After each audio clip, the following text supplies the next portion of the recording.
Allez, à l'heure où je tourne cette vidéo, on a déjà 130 millions de dollars de liquidation en position longue sur le Bitcoin et Bitcoin chute en dessous des 88 000 dollars. Et la semaine à venir s'annonce particulièrement importante avec de gros rendez-vous. Un événement majeur que l'on a noté, la réunion mercredi de la Fed et le discours de Jérôme Powell. Je vais y revenir dans un instant. On a aussi d'autres informations très importantes et notamment la possibilité de retomber en shutdown. Et c'est certainement ça qui plombe les marchés depuis le début de ce week-end. Avant cela, pour revenir un petit peu sur ce qui s'est passé ce week-end, eh bien vendredi soir, on a eu la fermeture de l'espace aérien iranien, ce qui a créé de nouvelles tensions. Donc tous les avions qui devaient traverser, qui devaient survoler l'Iran ont été détournés. On a eu de l'autre côté certainement des manœuvres militaires avec des navires qui se sont approchés plus ou moins de l'Iran. Bref, tout ça, c'est la suite, c'est la continuité de la politique de Trump, de la politique international de Trump qui veut absolument prendre l'Iran pour diverses raisons. On en a déjà parlé ici sur la chaîne. Je ne vais pas revenir dessus aujourd'hui dans cette vidéo que tu vois qui est faite dans des conditions un petit peu particulières. On a aussi Trump qui met une grosse pression, une très très grosse pression sur le Canada. Il a promis 100% de droits de douane si jamais le Canada venait à faire affaire avec la Chine. Tu es bien sur Objectif Lune, je m'appelle Sylvain. Ici, on parle de macroéconomie, on parle de crypto-monnaie, on parle de Bitcoin, on parle d'économie. Bref, tout ce qu'il faut pour comprendre comment on évolue ici dans ce monde de l'investissement. Je te souhaite la bienvenue. Si ce n'est pas encore le cas, je t'invite à t'abonner en cliquant par ici. N'oublie pas de liker la vidéo, ça lui donne beaucoup de force et je t'en remercie. Je reprends. Donc, à partir du 31 janvier 2026, on a un retour possible du shutdown. Alors, ça concerne bien entendu toujours le vote du budget aux États-Unis et notamment un problème de sécurité intérieure. Alors, suite à des altérations, suite à un décès sur la ville de Minneapolis, donc on a derrière des jeux politiques qui se mettent en place et donc la possibilité d'avoir de nouveau un shutdown. Le problème du shutdown, c'est que derrière, eh bien, on a toute l'administration américaine qui tourne au ralenti. Donc ça provoque un manque de visibilité sur les marchés financiers et notamment pour avoir des datas macroéconomiques.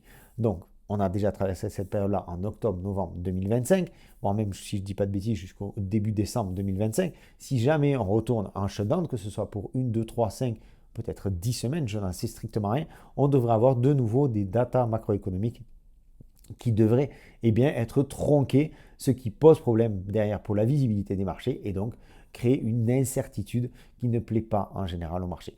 À l'heure actuelle, les traders de Polymarket estiment qu'il y a 77% de chances que le shutdown reprenne à partir du 31 janvier. Alors si jamais ce n'est pas le cas, cela pourrait être une bonne nouvelle et les marchés pourraient éventuellement repartir. Mais de notre côté, on a d'autres rendez-vous cette semaine, d'autres rendez-vous très importants, avec notamment encore et toujours la période des résultats, notamment sur les boîtes américaines comme Microsoft, Tesla ou encore Facebook. Donc ça arrive dans la semaine. À chaque fois, c'est après la clôture des marchés américains. À chaque fois, ça provoque une certaine volatilité. Alors, volatilité attendue sur le marché jusqu'au milieu de la semaine, j'y crois pas trop. Mais par contre, à partir de mercredi et le discours de Jérôme Powell, ça devrait quelque peu s'accélérer. Il y a aussi d'autres data dont on t'a parlé, dont on t'a partagé les informations, notamment sur le canal Telegram. Tu peux nous rejoindre, il est totalement gratuit. Tu trouveras le lien en description de la vidéo. Le principal rendez-vous, donc, c'est ce mercredi avec la réunion FOMC. Alors, on sait déjà, d'ores et déjà, qu'il ne devrait pas y avoir de baisse des taux d'intérêt. Donc, derrière, pas d'injection de liquidité majeure sur les marchés, du moins pas à court terme. La chose qu'on va vraiment regarder, bien entendu, c'est le discours de Jérôme Powell. Et celui-ci aura une importance toute particulière. Pourquoi? Eh bien, tout simplement parce que entre Jérôme Powell et Donald Trump, ça n'a jamais été l'amour fou. Mais là, depuis quelque temps, c'est carrément le divorce.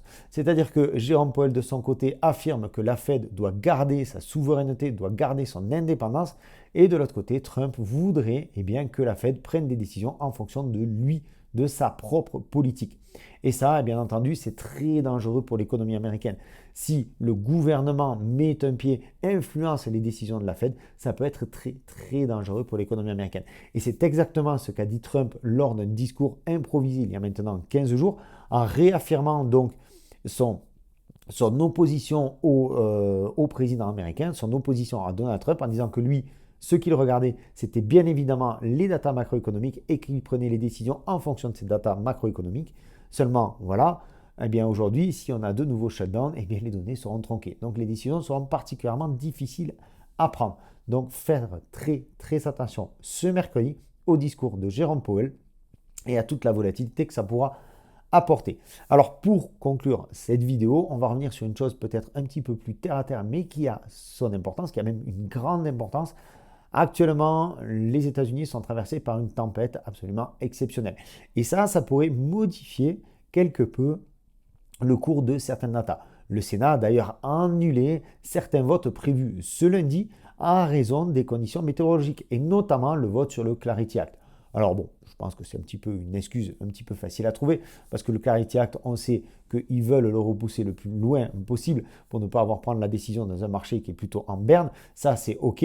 Mais de notre côté, effectivement, si le pays est bloqué, eh bien, ça pourrait provoquer un report de certaines décisions et donc de nouveau une semaine un petit peu particulière.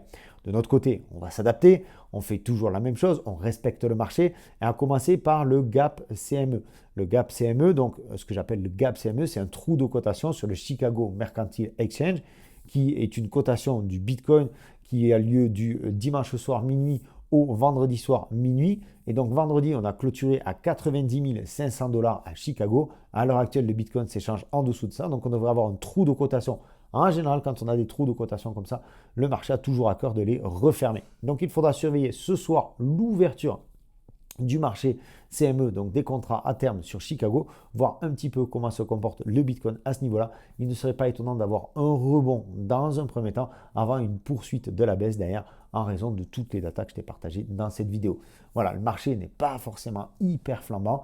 Il y aura forcément des opportunités dans quelques temps. Il y a d'ailleurs des opportunités, on en a parlé sur la boussole avec AXS, que l'on a pu shorter. On a eu de très très bons résultats cette semaine sur des tokens que l'on a shortés. Je te souhaite une excellente continuation. J'espère que tu as apprécié le contenu de cette vidéo faite dans des conditions un petit peu particulières. Je te donne rendez-vous dans une prochaine vidéo. D'ici là, eh bien, prends soin de toi et de tes cryptos. Ciao!